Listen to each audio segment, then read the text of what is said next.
Hello students, चलो short questions के list में आज देखते हैं। आज का पहला क्वेश्चन ऐसे क्वेश्चन नंबर 29 है। देखो, सीविक प्रभाव एवं पेल्टियर प्रभाव क्या है। देखो, सीविक प्रभाव दो विभिन्न चालक पदार्थों के बने ताप युग्म के जंक्शन को मतलब एक जंक्शन को गर्म जल में दूसरे को ठंडे पानी यानी बर्फ के संपर्क में रखा जाता है तो ताप युग्म में धारा उत्पन्न होती है, जिसकी जानकारी जो है ताप युग्म में लगे गैल्वेनोमीटर से प्राप्त होती है। अब देखो, जैसे अभी आयरन है यानी लोहा, आई हो गया तांबा। अब दोनों तारों को जोड़ दिए, यहाँ पर जोड़ दिए, यहाँ पर जोड़ दिए, तो दो जंक्शन प्राप्त हो गए।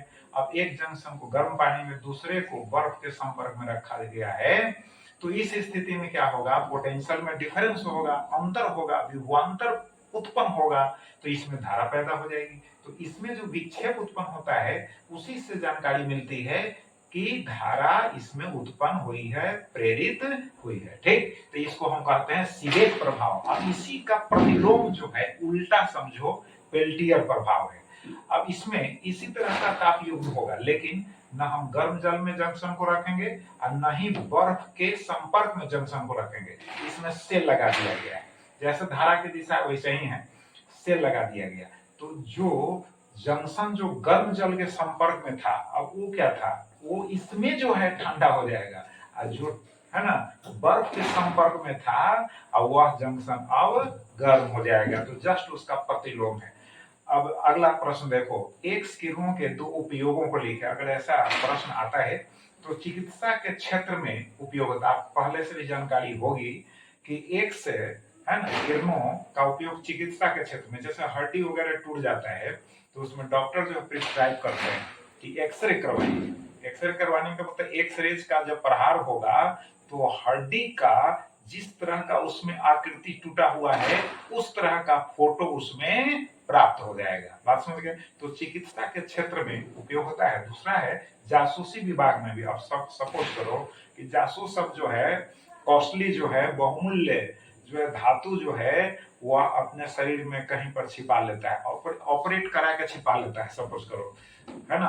तो उसकी जानकारी जो है एक्सरे के द्वारा हो जाती है। अब उसके बाद देखो, अपवर्तनांक से क्या समझते हैं। निर्वात में ऐसे यहाँ लिखा हुआ है, हम समझा भी दे रहे हैं। निर्वात में प्रकाश की चाल एवं माध्यम में प्रकाश की चाल के अनुपात को क्या कहते हैं, माध्यम का अपवर्तनांक कहते हैं। इसको निरपेक्ष अपवर्तनांक भी कह सकते हैं, इसको म्यू से लिखा जाता है। ठीक, तो म्यू बराबर सी बटा होगा भी।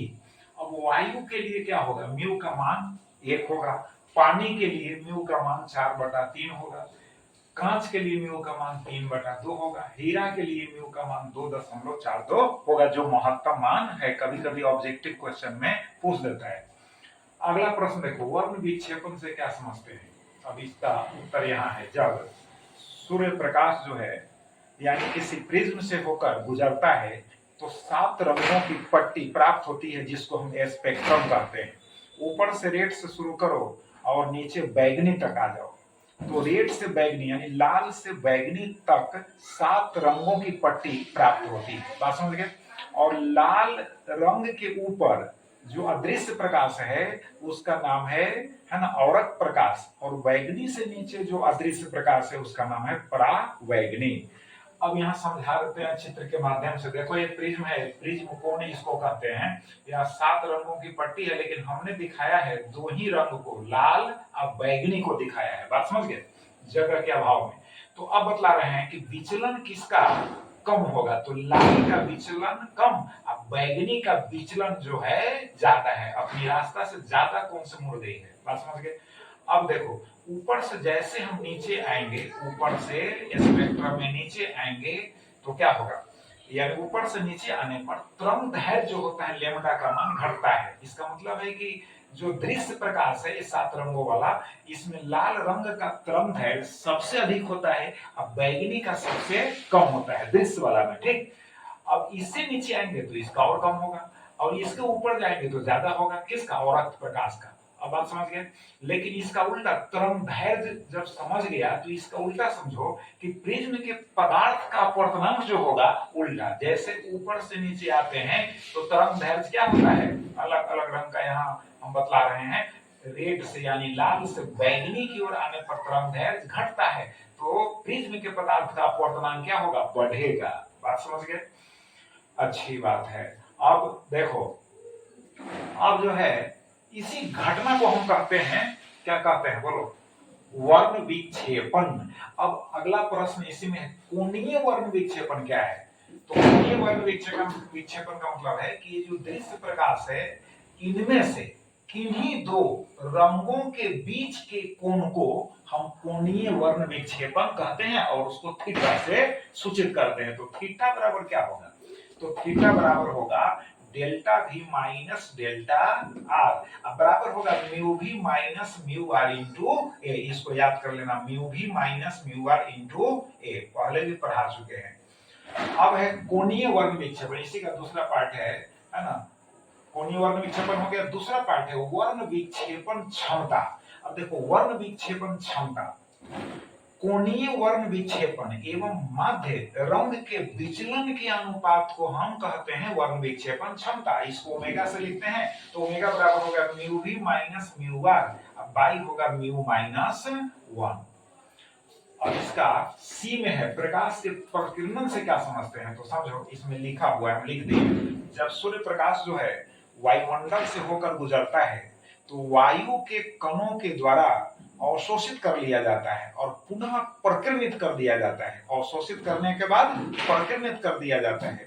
तो प्रकीर्णित प्रकाश की जो तीव्रता होती है, उस तीव्रता होती है वह प्रकाश के तरंगदैर्घ्य के चतुर्थ घात के व्युत्क्रमानुपाती होती है। बात समझ गए? तो आई यहाँ समानुपाती का चिन्ह है 1/λ पर पावर 4। अब हम लाल और बैगनी में अगर डिसीजन ले, तो बैगनी का क्या होगा, तरंगदैर्घ्य कम होगा। तो तरंगदैर्घ्य जब कम होगा तो प्रकीर्णन क्या होगा, अधिक होगा।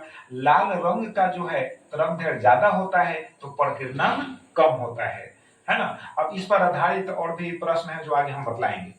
अब देखो, अगला प्रश्न है पूर्ण आंतरिक परावर्तन से क्या समझते हैं, तो इसको समझो। जब प्रकाश की किरण जो है सघन माध्यम से, है ना, विरल माध्यम में प्रवेश करती है, तब की यह घटना है। तो जब आपतन कोण का मान क्रांति कोण से अधिक हो, तो प्रकाश विरल माध्यम में न जाकर पुनः सघन माध्यम में लौट आती है। इसी घटना को कहते हैं पूर्ण आंतरिक परावर्तन। मतलब अंदर में ही परावर्तन हो गया, एक ही माध्यम में। अब देखो, सीमाएं हैं, प्रकाश को सघन माध्यम से विरल माध्यम में जाना चाहिए। दूसरा है आपतन कोण का मान, आपतन कोण, है ना, या ऐसे भी लिख सकते हो, आपतन कोण क्रांति कोण से अधिक होना चाहिए, यानी आपतन कोण का मान क्रांति कोण के मान से अधिक होना चाहिए। अगर इस जो कुछ बच गए हैं प्रश्न, उनको हम अगले वीडियो में बताएंगे। अब इनको आप अभ्यास कीजिए। बहुत बहुत धन्यवाद।